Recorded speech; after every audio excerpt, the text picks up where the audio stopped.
নমস্কাৰ, জয় হিন্দ, জয় অসম। এটা বহুতেই ভাল খবৰ লৈছোঁ আপোনালোকৰ মাজলৈ।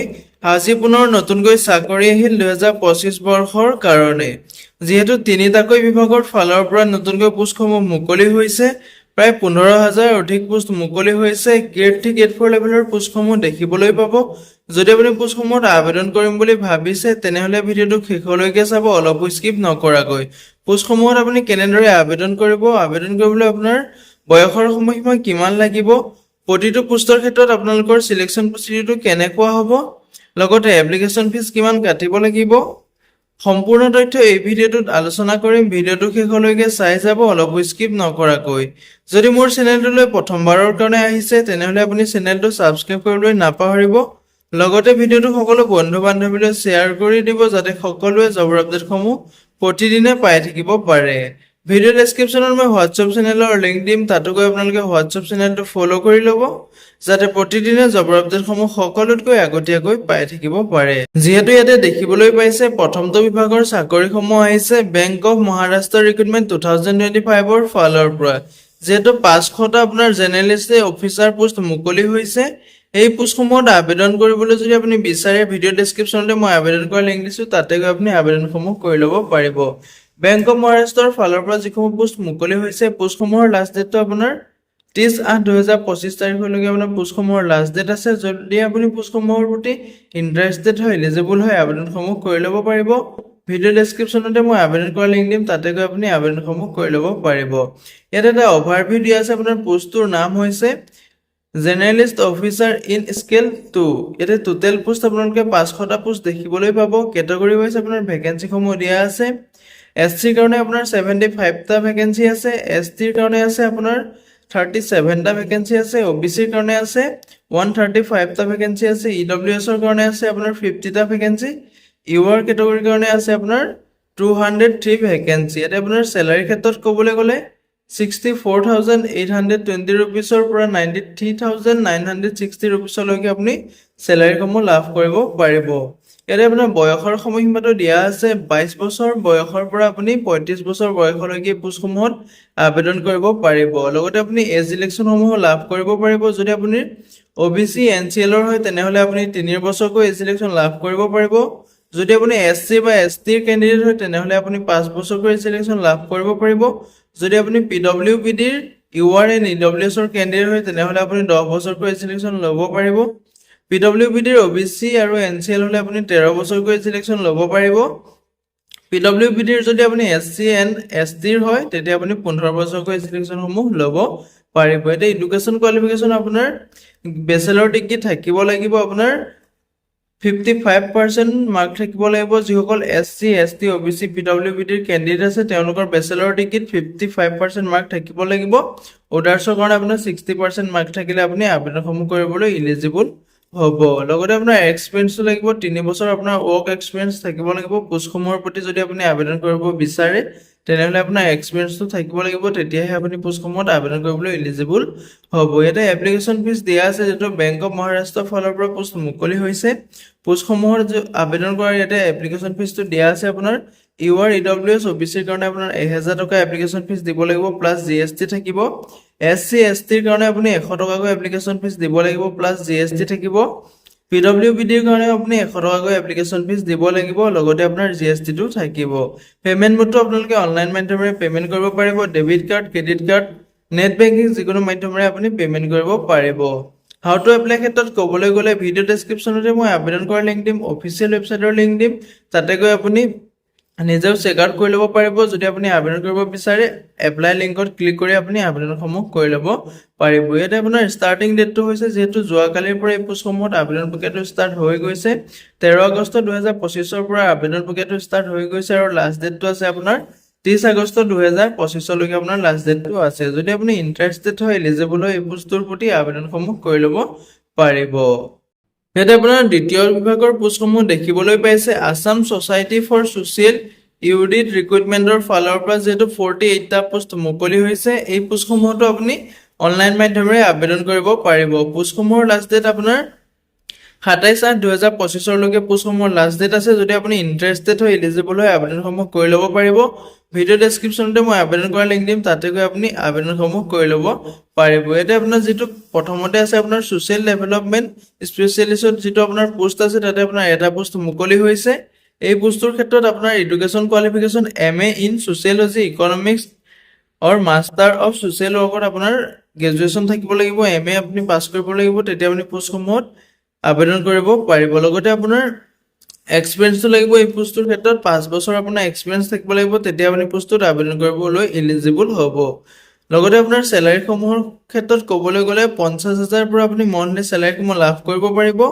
বয়সৰ সময়সীমাটো আপোনাৰ 18 বছৰৰ পৰা 45 বছৰ বয়সলৈকে এই পোষ্টটোত আবেদন কৰিব পাৰিব 2 নম্বৰতে আছে যিটো আপোনাৰ ষ্টেট ইউডিট এক্সপাৰ্ট আছে তাত আপোনাৰ 4টা পোষ্ট মুকলি হৈছে এই পোষ্টটোৰ প্ৰতিও আপোনাৰ এডুকেশ্যন কোৱালিফিকেশ্যনটো MA ইন ছ'চিয়লজি ইকনমিক্স और মাষ্টাৰ অফ ছ'চিয়েল ৱৰ্কত আপোনাৰ থাকিব লাগিব তেতিয়া আপুনি আবেদন কৰিবলৈ এলিজিবল হ'ব লগতে আপোনাৰ 3 বছৰ এক্সপিৰিয়েন্স লাগিব এই পোষ্টটোৰ ক্ষেত্ৰতো ইয়াতে আপোনাৰ চেলাৰীৰ ক্ষেত্ৰত ক'বলৈ গ'লে 40,000 টকাৰ পৰা আপোনাৰ মন্থলি চেলাৰীটো লাভ কৰিব পাৰিব বয়সৰ সময়সীমাটো এই পোষ্টটোৰ ক্ষেত্ৰতো আপোনাৰ 18 বছৰৰ পৰা 40 বছৰ বয়সলৈকে আবেদন কৰিব পাৰিব 3 নম্বৰতে আপোনাৰ এটা পোষ্ট আছে যিটো ডিস্ট্ৰিক্ট ৰিচাৰ্চ আপোনাৰ পিয়ন পোষ্ট হয় তাতে আপোনাৰ 5টা পোষ্ট দেখিবলৈ পাব এই পোষ্টৰ ক্ষেত্ৰতো আপোনাৰ এডুকেশ্যন কোৱালিফিকেশ্যনটো MA ইন ছ'চিয়লজি ইকনমিক্সত আপোনাৰ থাকিব লাগিব লগতে আপোনাৰ যদি আপোনাৰ মাষ্টাৰ অফ ছ'চিয়েল ৱৰ্ক আছে তেতিয়াও আপুনি আবেদনসমূহ কৰিব পাৰিব এটা এক্সপিৰিয়েন্স আপোনাৰ এই পোষ্টৰ ক্ষেত্ৰতো 3 বছৰ এক্সপিৰিয়েন্স লাগিব এটা আপোনাৰ দৰমহাৰ ক্ষেত্ৰত ক'বলৈ গ'লে 30,000 পৰা এই পোষ্টটো আপুনি দৰমহাসমূহ লাভ কৰিব পাৰিব লগতে আপোনাৰ বয়সৰ সময়সীমাটো দিয়া আছে আপোনাৰ মেক্সিমাম বয়স আপুনি 38 বছৰলৈকে এই পোষ্টটোত আবেদন কৰিব পাৰিব মিনিমাম 18 বছৰৰ পৰা 38 বছৰলৈকে আপুনি আবেদনসমূহ কৰিব পাৰিব 4 নম্বৰ যিটো আছে আপোনাৰ IT স্পেচিয়েলিষ্ট আছে তাতে আপোনাৰ এটা পোষ্ট মুকলি হৈছে এই পোষ্টৰ ক্ষেত্ৰতো আপোনাৰ BE BTech থাকিব লাগিব ইন কম্পিউটাৰ সায়েন্সত তেতিয়া আপুনি এই পোষ্টটোত আবেদন কৰিব পাৰিব লগতে আপোনাৰ এই পোষ্টৰ ক্ষেত্ৰতো এক্সপিৰিয়েন্স বিচাৰিছে যদি আপোনাৰ পোষ্টটোৰ প্ৰতি আবেদন কৰিব বিচাৰে আপোনাৰ যদি এক্সপিৰিয়েন্স আছে আবেদনসমূহ কৰিব পাৰিব এই পোষ্টটোৰ ক্ষেত্ৰতো আপোনাৰ দৰমহাসমূহ 30,000 পৰা আৰম্ভ হ'ব লগতে আপোনাৰ বয়সৰ সময়সীমাটো দিয়া আছে 38 বছৰলৈকে আপুনি এই পোষ্টটো আবেদন কৰিব পাৰিব 5 নম্বৰ যেটো আছে আপোনাৰ একাউন্টেন্ট কাম অফিচাৰ এসিস্ট্যান্টৰ পোষ্ট আছে তাতো আপোনাৰ এটা পোষ্ট মুকলি হৈছে এই পোষ্টটো আপোনাৰ বেচেলাৰ ডিগ্ৰী থাকিব লাগিব তেতিয়া আপুনি পোষ্টটোত আবেদন কৰিবলৈ এলিজিবল হ'ব পোষ্টটোৰ দৰমহাৰ ক্ষেত্ৰত ক'বলৈ গ'লে পোষ্টটোৰ প্ৰতি আপোনাৰ 20,000 টকা কৰি আপুনি দৰমহাসমূহ লাভ কৰিব পাৰিব লগতে আপোনাৰ বয়সৰ সময়সীমাটো 38 ইয়াৰ্ছলৈকে আপুনি আবেদন কৰিব পাৰিব যদি আপুনি পোষ্টসমূহত আবেদন কৰিব বিচাৰে নিজে আপুনি চেক আউট কৰি ল'ব পাৰিব ভিডিঅ' ডেছক্ৰিপশ্যনতে মই আবেদন কৰা লিংক দিম তাতে গৈ আপুনি আবেদনসমূহ কৰি ল'ব পাৰিব আপোনাৰ যেটো 6 নম্বৰ পোষ্ট আছে ব্লক ৰিচাৰ্চ পাৰ্সন আছে তাতে আপোনাৰ 36টা পোষ্ট মুকলি হৈছে এই পোষ্টত আপোনাৰ গ্ৰেজুৱেচন ইন এনি ডিসিপ্লিনত আপোনাৰ গ্ৰেজুৱেচনটো কমপ্লিট কৰি আপুনি পোষ্টসমূহত আবেদন কৰিব পাৰিব লগতে আপোনাৰ পোষ্ট যেটো 36টা পোষ্ট আছে প্ৰতিটো পোষ্টৰ ক্ষেত্ৰত আপোনাৰ এক্সপেৰিয়েন্সসমূহ বেলেগ বেলেগ আপোনাৰ এক্সপেৰিয়েন্স বিচাৰিছে যদি আপুনি এক্সপেৰিয়েন্স আছে তেতিয়া আপুনি পোষ্টসমূহত আবেদনসমূহ কৰিব পাৰিব মন্থলি আপোনাৰ যেটো দৰমহা হ'ব এই পোষ্টৰ ক্ষেত্ৰত আপোনাৰ 12,000 প্লাস হ'ব লগতে আপোনাৰ এক্সট্ৰা আপুনি বোনাস পাব আপুনি এই পোষ্টটোত যদি আবেদন কৰিব বিচাৰে আপোনাৰ বয়সৰ সময়সীমা 18 বছৰৰ পৰা 38 ইয়াৰ্ছলৈকে আপুনি আবেদন কৰিব পাৰিব যেটো আবেদন কৰিবলৈ আপোনাৰ ভিডিঅ' ডেছক্ৰিপশ্যনতে মই আবেদন কৰা লিংক দিছো তাতে গৈ আপুনি আবেদনসমূহ কৰি ল'ব পাৰিব এই পোষ্টৰ আপোনাৰ আবেদন প্ৰক্ৰিয়াটো 12 তাৰিখৰ পৰা আবেদন প্ৰক্ৰিয়াটো ষ্টাৰ্ট হৈ গৈছে আৰু 27 তাৰিখলৈকে আপোনাৰ লাষ্ট ডেট আছে যদি আপুনি ইন্টাৰেষ্টেড হয় এলিজিবল হয় আবেদনসমূহ কৰি ল'ব পাৰিব ভিডিঅ' ডেছক্ৰিপশ্যনতে মই আবেদন কৰা লিংক দিছো তাতে গৈ আপুনি আবেদনসমূহ কৰি ল'ব পাৰিব নম্বৰ বিভাগটোৰ ফালৰ পৰা আপোনাৰ পোষ্টসমূহ মুকলি হৈছে যেটো BSF হেড কনষ্টেবল ৰিক্ৰুটমেন্ট 2025 ৰ ফালৰ পৰা 1121টা পোষ্ট মুকলি হৈছে এই পোষ্টসমূহতো আপুনি অনলাইন মাধ্যমেৰে আবেদন কৰিব পাৰিব বৰ্ডাৰ সিকিউৰিটি ফোৰ্স যেটো BSF ৰ ফালৰ পৰা পোষ্ট মুকলি হৈছে পোষ্টসমূহৰ লাষ্ট ডেটটো আপোনাৰ 23/9/2025 তাৰিখলৈকে আপুনি পোষ্টসমূহত আবেদন কৰিব পাৰিব এতে লিখা আছে border security force BSF has released an employment notification for the recruitment 1121 head constable radio operator and head constable radio mechanic post in border security force interested and eligible candidate apply online here যদি আপুনি পোষ্টসমূহৰ প্ৰতি interested হয় eligible হয় আবেদনসমূহ কৰি ল'ব পাৰিব। Video' ডেছক্ৰিপশ্যনতে মই আবেদন কৰা লিংক দিম, তাতে গৈ আপুনি আবেদনসমূহ কৰি ল'ব পাৰিব।